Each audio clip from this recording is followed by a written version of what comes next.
Fala, investidores, sejam muito bem-vindos ao canal Planilheiro Investidor. Eu sou Adriano Costa e no vídeo de hoje nós vamos falar do relatório gerencial de março de 2023 do fundo Vinci Offices, é o fundo de investimento imobiliário Vino 11. Então a gente vai ver qual foi a performance do fundo nesse mês de março. Então, se você gosta desse tipo de assunto, FIF Agro e FIINFRA, o principal assunto aqui no canal, se inscreva aí no canal, ative as notificações, deixa o seu like, compartilhe esse vídeo com outras pessoas, é tudo de graça, mas você ajuda muita gente que continuar nosso trabalho no YouTube, tá bom? E se inscreva também no nosso link do nosso grupo do Telegram, o link está na descrição do vídeo, tem mais de 230 ali.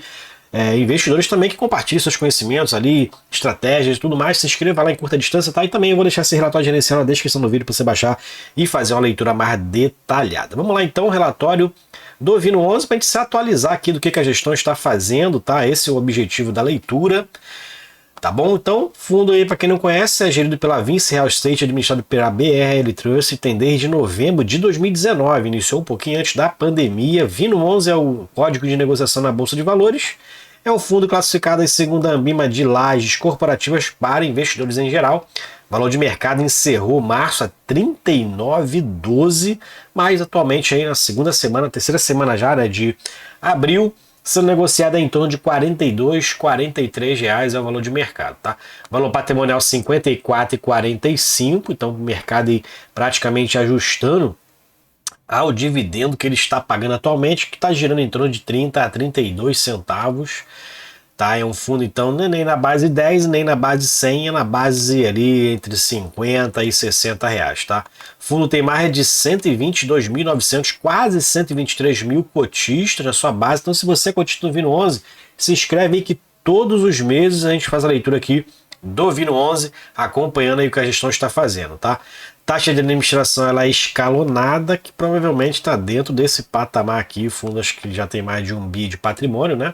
Então pagando 1% ao ano de taxa de administração e taxa de gestão. E também tem uma taxa de performance de 20% do que excedeu o benchmark, que é IPCA mais um spread de 6%, que é padrão em todos os fundos aí da Vinci. Bom, alguns destaques aqui do relatório. Prazo médio de vencimento dos contratos atualmente está em 8,2 anos. Contratos com vencimento após 2027, né? Que engloba aqui dentro dessa média 73%. E 69% dos contratos são atípicos. A maioria desses contratos, se não até 100%, então vamos verificar. É o contrato da Globo, não é? Acho que não é tudo isso aqui. Mas a Globo é a maioria aqui desse percentual, né? Contrato com a Globo. Bom, aqui é o comentário do gestor em relação ao cenário macroeconômico. Eu vou deixar o relatório na descrição do vídeo para você baixar, para a gente não ter aqui um vídeo tão longo, tá? Em relação ao fundo, aqui é o cenário nacional e internacional, né? Então é importante a gente entender qual é a perspectiva do fundo em relação à economia, né? Nacional e internacional, e também procurar saber o que está sendo, o que está acontecendo aí, principalmente aqui no nosso país, tá? E no último relatório Focus, por exemplo, né, que não está aqui nessa atualização, mas a expectativa aí da Selic abaixou 0,25 pontos. Então é importante acompanhar aqui para onde o fundo está tendenciando, onde a economia está tendenciando caminhar. Bom, atualizações gerais, em março o Vino então anunciou distribuição de rendimentos no valor de 31 centavos, está dentro dessa média aqui, por isso mesmo o preço de mercado dele está um pouquinho abaixo, né?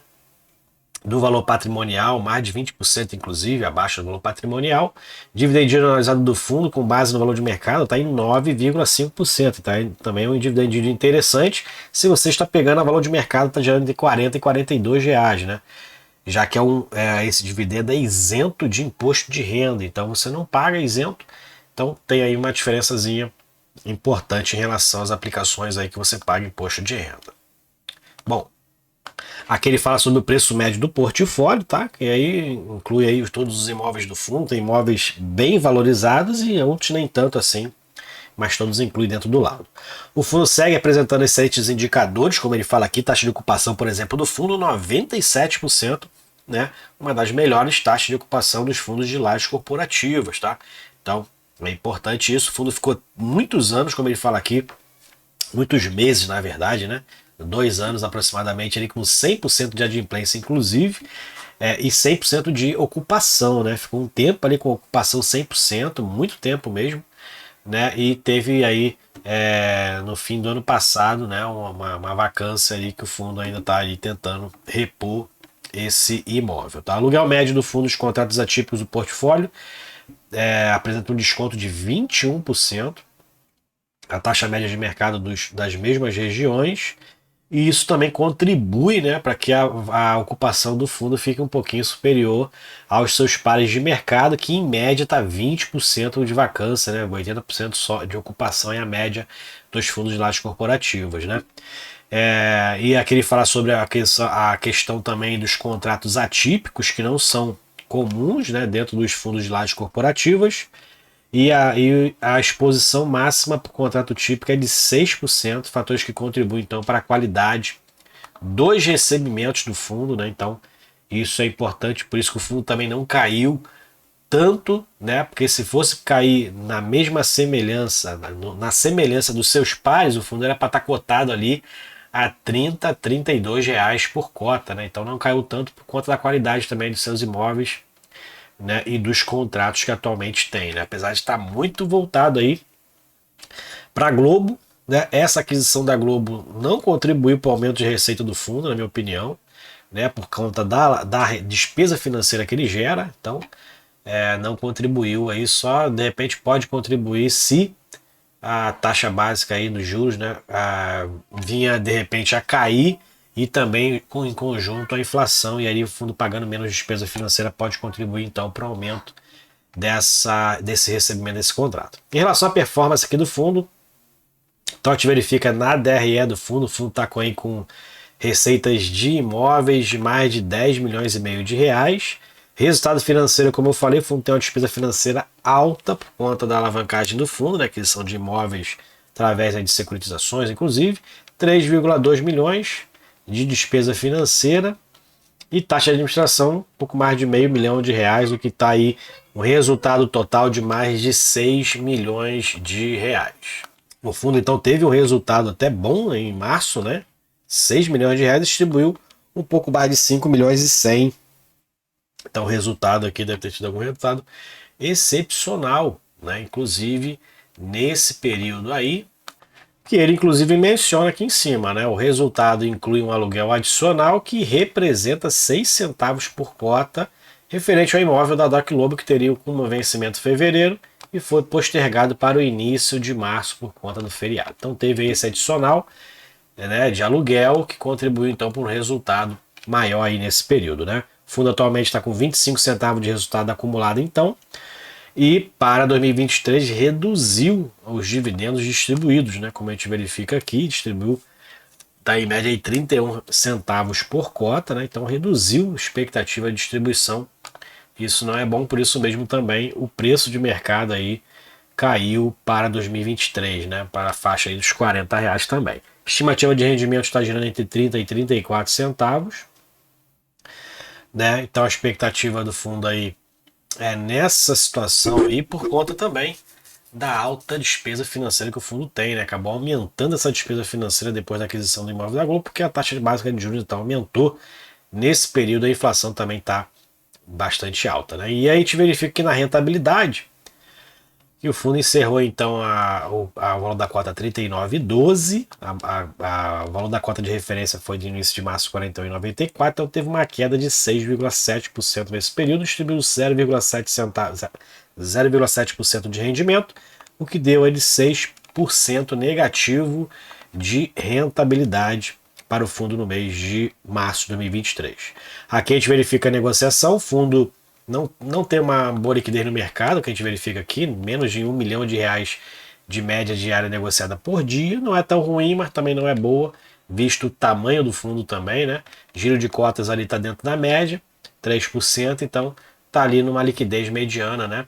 Mas reduziu muito em relação aos meses anteriores, como a gente verifica aqui. O fundo tinha uma liquidez melhor, numa média de 1,5 milhão de reais, e veio reduzindo, então, provavelmente, né, quem pegou a cota ali próximo a 60, 55, que foi a época que eu era cotista, provavelmente não está se desfazendo com prejuízo, está, né, segurando a cota ali, esperando que, né, a economia melhore e os preços de mercado subam, né? Imagino que seja isso.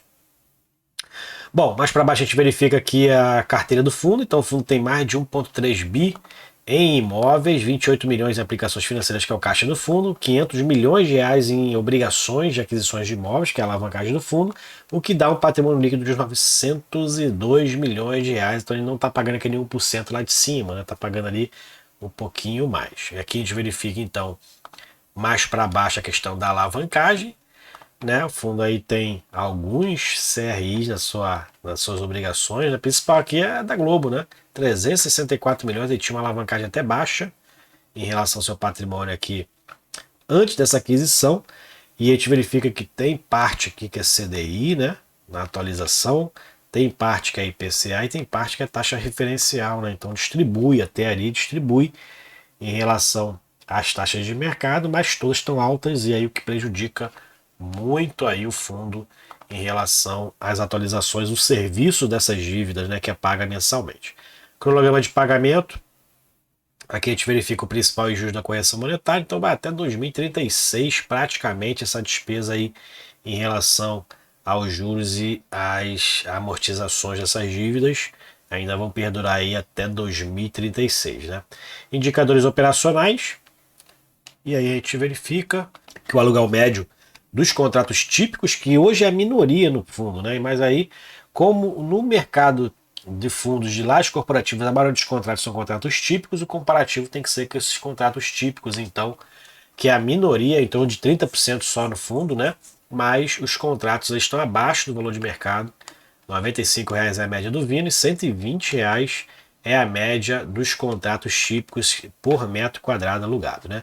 Taxa de ocupação, a gente verifica também que o fundo está com taxa de ocupação muito superior aos seus pares aí em relação aos fundos de lajes corporativas, né? Está muito superior.